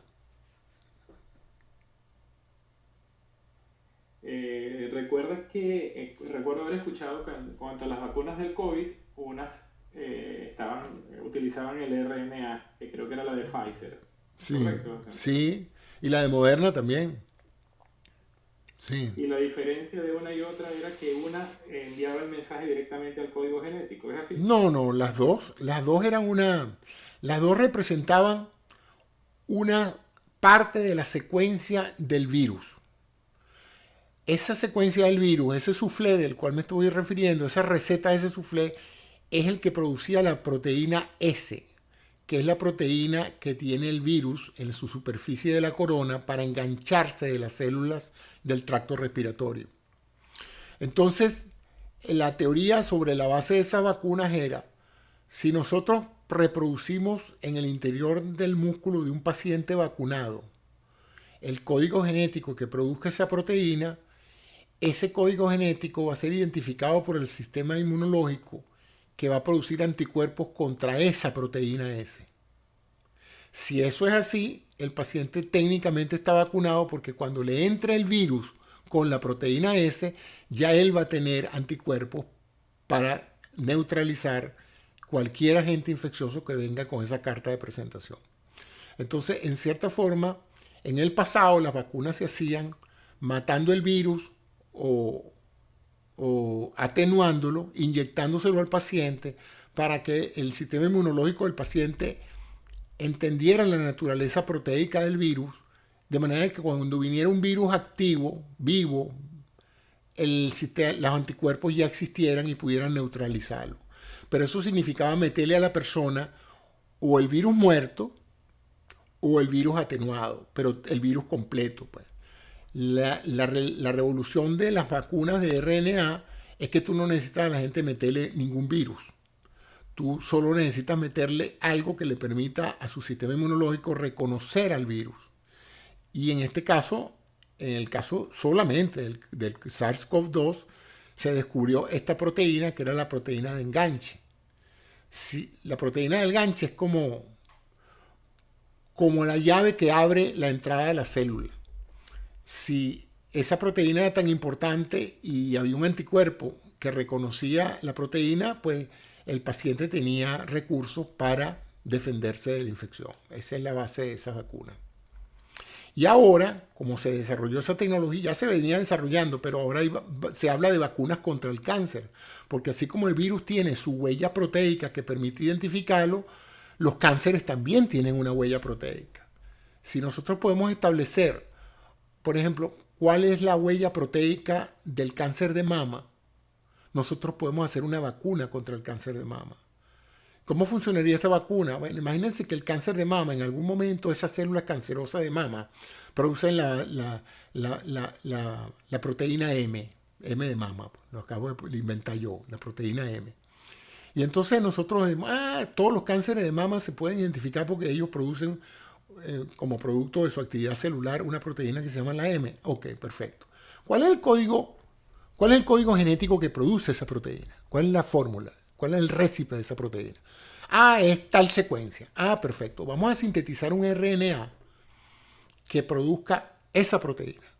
En este caso no le vamos a inyectar a las muchachas jóvenes un cáncer de mama. No, le vamos a inyectar el código de la proteína M. Se lo ponemos y ¿qué va a pasar? El cuerpo va a identificar una proteína nueva, atípica, que no conoce, que se llama la M, y va a desarrollar anticuerpos contra esa proteína. Perfecto. Esa muchacha, 10 años después, produce una mutación. En este caso no hay infección, porque el cáncer no es infeccioso, sino que una de sus células en la mama se hace cancerosa. ¿Y qué pasa cuando la célula se hace cancerosa? ¡Pa! Bingo, produce la proteína M. ¡Pa! Bingo, el anticuerpo reconoce la proteína y mata a la célula al producirse. No se deja que el tumor crezca porque ya tú tienes anticuerpos contra esa proteína. Porque el problema del cáncer es que cuando una célula tuya se vuelve loca, tu sistema inmunológico no sabe diferenciar entre tus células normales y la cancerosa. Entonces no las puede matar. No puede matar el cáncer en el momento temprano en que son solo un grupito de células. En cambio, con este tipo se plantea la posibilidad de generar vacunas contra el cáncer, cualquier tipo de cáncer, siempre y cuando podamos informar al sistema inmunológico cómo surge el cáncer. Cosa que cuando surja, todo el sistema inmunológico viene en cambote y lo destruye. Terapia vírica oncológica, dice Eduardo. Sí, señor. Porque tú puedes decir que esa vacuna en cierta forma es un virus hecho por los seres humanos. Porque ¿qué es un virus?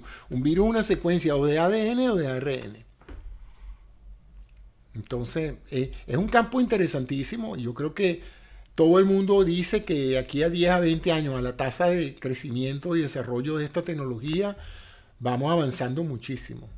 Muchísimo. Se necesita mucho dinero, se necesita muchos investigadores, muchos científicos jóvenes que se metan en esto en vez de estar jugando videojuegos y en vez de estar siendo influencer, que estudien biología, bioquímica. El futuro de la humanidad depende de la gente que hace ciencia. El marketing no nos va a sacar de las crisis que vamos a tener en el futuro, solo nos va a sacar la ciencia, que es lo que nos ha hecho salir. Si ustedes se ponen a ver los últimos 300 años, prácticamente todo lo que nosotros hemos podido hacer para que la gente viva más y mejor ha venido del lado científico. Todo. Con mi debido respeto por el lado humanístico, pero casi todo ha sido científico. Y ahí me expongo a que me caigan a plomo aquí, pero bueno, no importa. O sea, que podríamos concluir que las células madres por el momento es la panacea a nivel médico. Sí, entre otras cosas. Está la terapia de código genético, la tecnología de reparar el código genético, la tecnología de células madre, el uso de la inteligencia artificial, los avances que están haciéndose en entender qué hace que la célula viva más. Estamos hablando ya de una medicina que va a probablemente prolongar muchísimo más el rango normal de la vida humana. Ahorita se estima 120 años lo máximo, 100, es dudoso, pero hay gente que parece que tiene 120, 122 años. Pero hay muchos investigadores, entre ellos el doctor, ¿cómo se llama el doctor? Se me olvidó. Bienvenido, Felipe. Hola, Felipe, ¿cómo estás? Oye, Felipe vino encandelado. Sí, totalmente. Juan nos va a ayudar a moderar, José Antonio. ¿Ya? Dale, sí. Buenas tardes. Adelante, Felipe. España, ¿no? Nada, os escuchaba atentamente y a todos los que intervinieron, y yo solo quería dejar un suceso que ocurrió hace 20 años cuando yo había leído algunas teorías sobre los trabajos de las células y cómo se podrían empezar a manejar y cómo se podrían empezar incluso a recodificar, ¿no?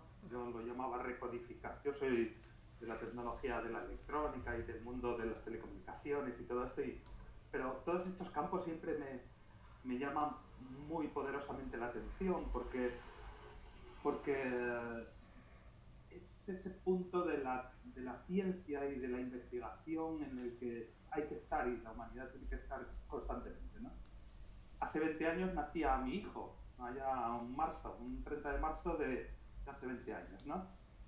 Y asistí al parto. Y cuando asistí al parto y después de haber leído aquellos papers en los que anunciaban ya el trabajo sobre las células, cuando ya hubo parido mi esposa, y estaban cortando el cordón umbilical y de allí salían fluidos y cosas. A mí se me ocurrió decir en plena sala, en pleno parto, qué iban a hacer con todo eso, con el cordón umbilical y con todas esas células que de aquella yo recordaba que llamaban totapotentes, ¿no? Sí. En uno de los papers. Tutipotenciales le decían, tutipotenciales. Exacto, ¿no? Bueno. E inmediatamente, después de decir aquello, matrona, médicos y enfermeras se quedaron mirando para mí como diciendo, ¿qué es lo que estás diciendo, no? Y yo me quedé con cara absorta porque no entendía que gente de la especialidad se pudiera estar planteando una duda, ¿no? De que ya tendría que iniciarse el proceso de conservar esas células para poder tener alternativas de curación de muchas de las enfermedades que ahora podemos curar con esas células, ¿no? Pero a todo lo que he escuchado, aparte de que podamos conservar esas células o no, que tengan que ser de esas maneras y medidas con las que hay que utilizarles, siempre pienso que lo que ellas son, en más de un 50% son código, ¿no? Porque, como decía el doctor Cisneros, poner una de estas células madre al lado de otra hace que se transforme en la vecina, ¿no? Y entonces, así es. Esa es la parte que muchas veces yo le pregunto también a una científica del Centro de Investigación Científica, Laura. Laura tiene un canal que se llama Laura Fluoresciencia y que ella habla mucho de estas cosas. Lo que pasa es que ella es en un campo muy determinado, ¿no?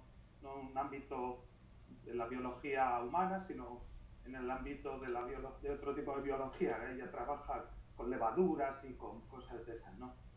Y yo siempre le digo, es lo que nos falta descubrir. Y ella también lo dice, ¿no? ¿Qué es lo que nos falta descubrir? ¿Qué es cómo se genera ese código que da la vida y que da interpretación a lo que las células son, ¿no? Y bueno, y no me canso de escucharle porque es un tema bien interesante que pondrá muy en relevancia y hará que toda esta investigación cambie la manera de los tratamientos que se van a usar con los pacientes, ajustándolos de tal manera que cada uno de nosotros tendrá un puntual y determinado tratamiento para sí mismo, ¿no? Porque cada uno de nosotros somos únicos y ese ser único tendrá que tratarse de manera única en cualquiera de sus dolencias o patologías, ¿no?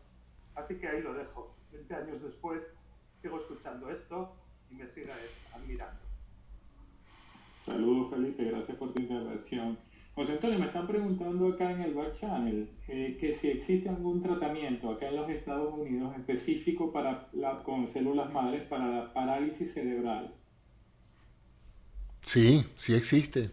Y aquí mismo en Miami, aquí en el Centro de Neurociencia de la Universidad de Miami, hay un centro que es donde estaban trabajando para la parte de regeneración del tubo neural para personas que han tenido traumatismo de la médula y han tenido sección medular. Y también se están haciendo investigaciones en este campo a nivel de patologías como la parálisis cerebral y otras enfermedades neurodegenerativas.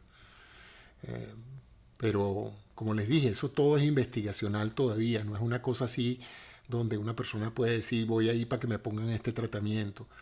Puede ser que califique para algún proyecto de investigación, en cuyo caso sería cuestión de contactar a estas instituciones, presentar el caso, ellos revisan si las características suyas es del tipo de paciente que ellos están en ese momento protocolarmente trabajando.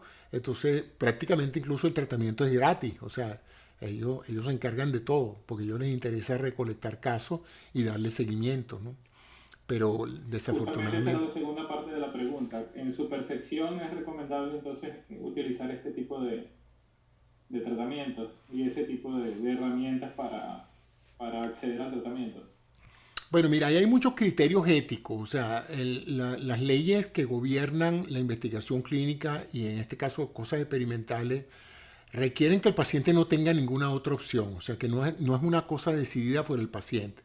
El paciente propone, el paciente presenta su caso, pero básicamente depende esencialmente de que los médicos consideren que esa es su mejor opción para ese momento.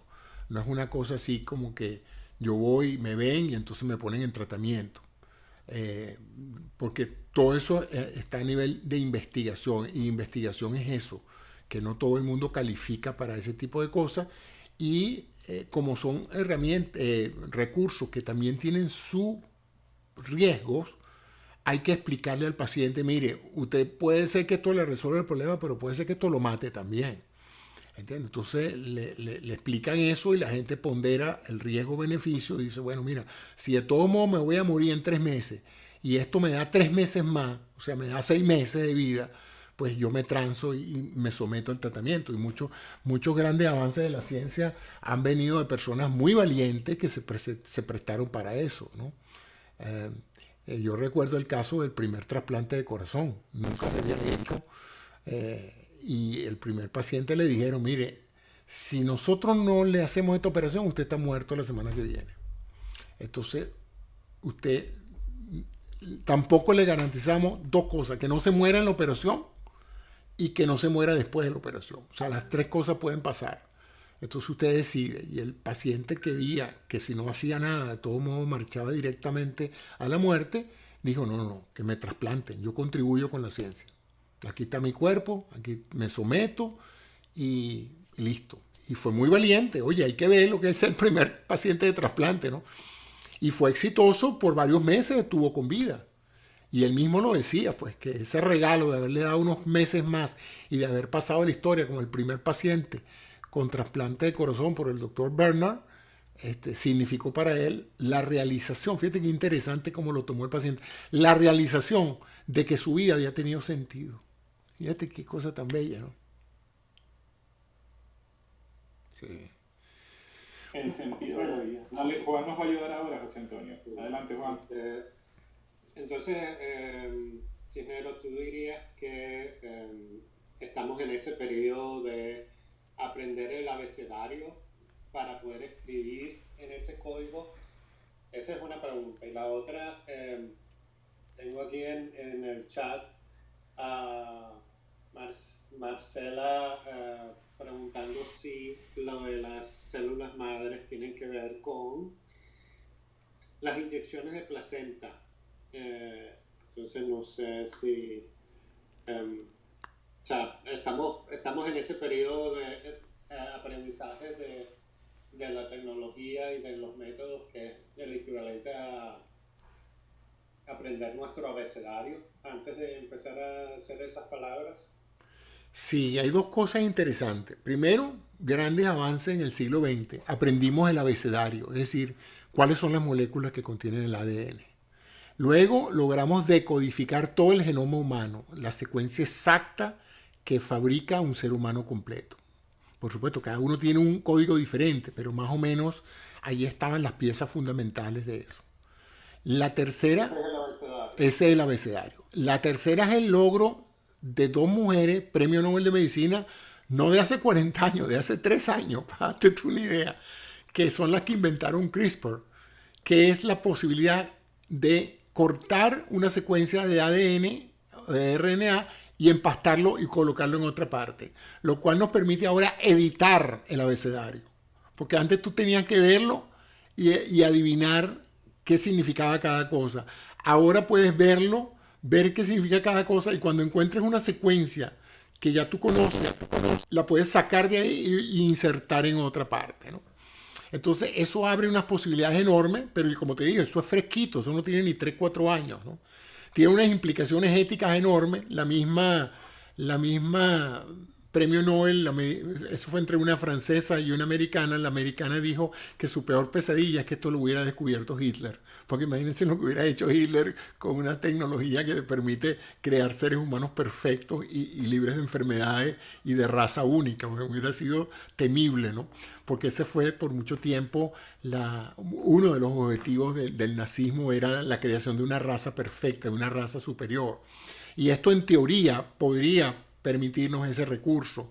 Por eso es que tiene que tener un control ético y legal que permita definir claramente qué se puede y qué no se puede hacer con esta tecnología. Entonces, pero la tecnología ya está ahí, la cosa se abrió, ¿no? En términos de las células madre, los cordones, cuando se notificó, se supo que las células madres se encontraban con bastante cantidad en el cordón fresco, se corrió la voz y se inventaron diferentes compañías que le congelaban a la mama el cordón umbilical de sus niños. Entonces se dijo, bueno, usted no sabe si su hijo en el futuro va a necesitar algunas de estas valiosísimas células que si no se preservan de inmediato con un líquido criogénico, su hijo cuando tenga un problema de riñón dentro de 30 años, se va a beneficiar de un implante de células madre, de células colectadas al momento de su nacimiento. Entonces todavía hay muchas madres pagando o por tener el cordón umbilical de su hijo congelado por si acaso se necesita en el futuro. No sé, tendría que hacer una evaluación hasta qué punto esos cordones, de nuevo, cuando son necesitados y son rehabilitados desde el punto de vista de temperatura, o sea, traídos a temperatura regular, las células todavía están vivas, pues, porque hay células que sobreviven la congelación y otras que no, ¿no? Porque eso requiere una serie de líquidos especiales, porque la célula es casi toda agua. Y ustedes se imaginarán que cuando el agua celular se congela, ¿qué pasa? Se transforma en hielo y el hielo forma cristales y los cristales destruyen la estructura celular. O sea que cualquiera que ha visto cómo se forma el hielo en una cubeta, se puede imaginar que si allí había un huevo estructurado y lo metes en agua y lo congela, al formarse el hielo, las presiones deforman o alteran la estructura del huevo metido en el agua, ¿no?